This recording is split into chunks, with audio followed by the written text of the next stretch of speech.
Hello, I'm Dr. Manuel Saldivar. I'm a cognitive psychologist and a university faculty member. On this channel, I focus on ideas and concepts that will help you become more successful as a college student. Please join me for today's episode.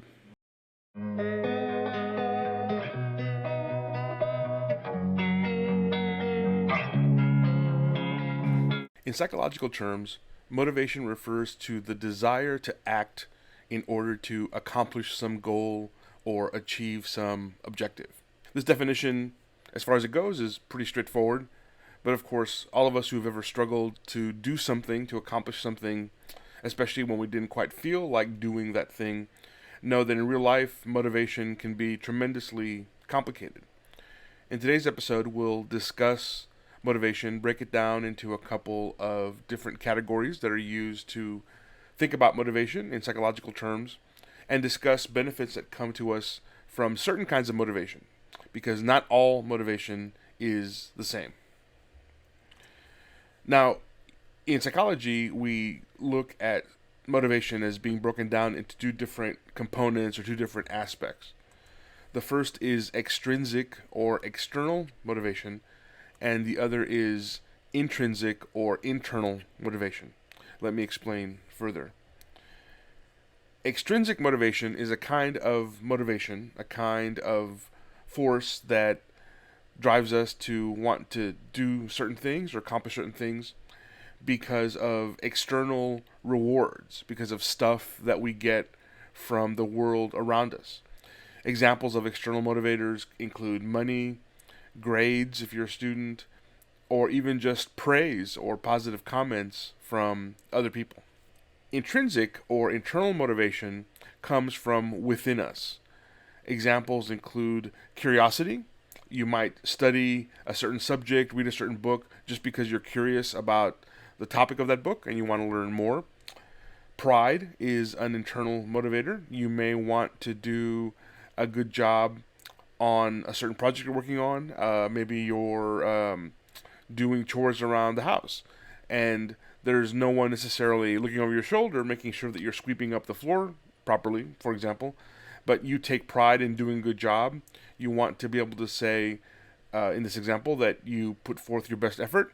So a sense of pride might motivate you to do a good job of sweeping the floors, even if no one else may necessarily notice. A sense of achievement is also a common internal motivator. Just the feeling that I've done something, I've been challenged by something, I've had to put forth effort, I've had to work hard, and I've accomplished something.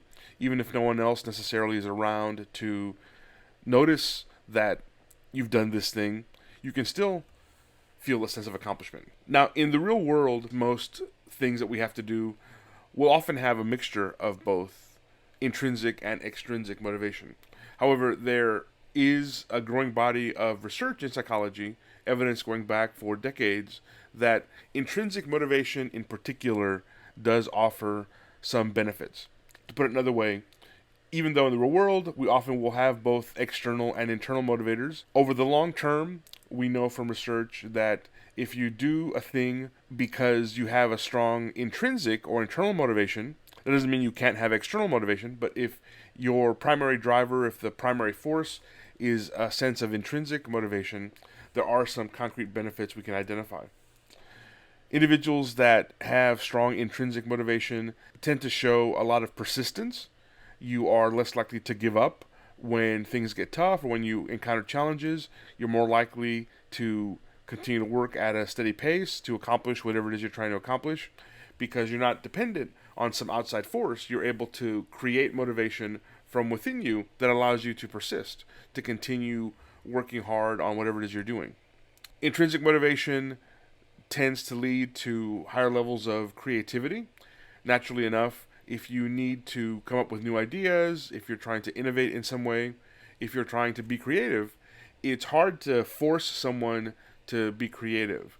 Ultimately, you really need to have creativity come from inside yourself. And so here's where, again, intrinsic or internal motivation can be very beneficial to helping us develop and sustain creativity. Sorry for the interruption, but if you're enjoying this video, please like, subscribe, and click on the bell icon for notifications. Individuals that have strong intrinsic motivation tend to develop a deep understanding of things that they're learning. All of us have had experiences in school, for example, where we might have had to memorize some information, let's say the names of the U.S. capitals. When I was a child in elementary school, I remember one of my early grades, one of the activities we had to go through was memorizing the capitals of all 50 states of the United States. To this day, I think I probably still remember most, if not all, of those capitals, but that information is just a bunch of facts that are rolling around in my head. They're not necessarily facts or information that have any great meaning in my life. Other things that I've studied in my career over my years in school and as a researcher that I have a much more deep understanding of, that I really can explain to other people, teach other people, apply the information or the knowledge. That deep understanding ultimately comes from intrinsic motivation. It's easy, in fact, it's probably easier to learn something well enough to just memorize information, memorize facts, regurgitate those facts on a test, for example. But if you really want to know what you're talking about and be able to explain information, teach information, then ultimately it's important to have internal or intrinsic motivation, because you can never be forced to learn. You can be forced to go through the motions, to display memorization, for example, but real understanding has to be a choice you make, and that ultimately comes from internal or intrinsic motivation.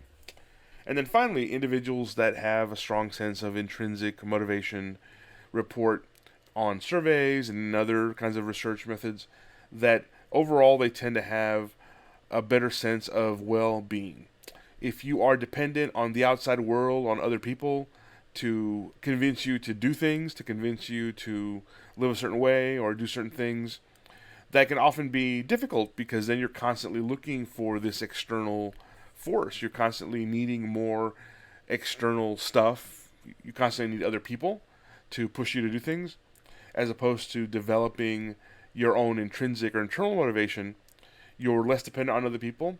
You have to depend more on yourself, but you can depend more on yourself because you have developed this ability, this skill to be motivated. It is an ability that we can strengthen over time. We just have to make an effort and practice and teach ourselves to become internally motivated. And this is vital for your success as a college student, but also beyond college in your career as a professional.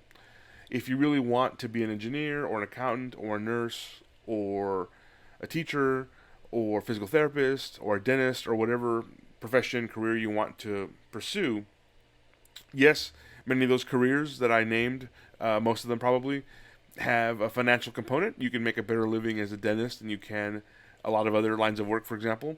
But as I've stated, over time, individuals that rely heavily on external or extrinsic motivation tend to be less satisfied with their lives than people who find a career, find a profession, find a lifestyle that allows them to really put into play, to really take advantage of an internal, intrinsic sense of motivation. And in that sense, you almost have the best of both worlds. If you can enter a profession, work in a career that has a lot of demands, that gives you a sense of fulfillment, a sense of accomplishment, a sense of making a difference, that's coming from internal motivation. And the external motivation, like financial gains, are just sort of a benefit. So you're able to have the best of both worlds. So the takeaway message here is, yes, in the real world, in reality, we often will have a mixture of types of motivation. But if you can identify a way of living, a profession, a career that is ultimately dependent on your internal motivation, in the long term, that will lead to a number of benefits as I've described here. So to conclude this episode and summarize, in our discussion of motivation today, we talked about the two components of motivation: extrinsic or external, and intrinsic or internal motivation. And I also covered the benefits of intrinsic motivation. I hope you find this information helpful.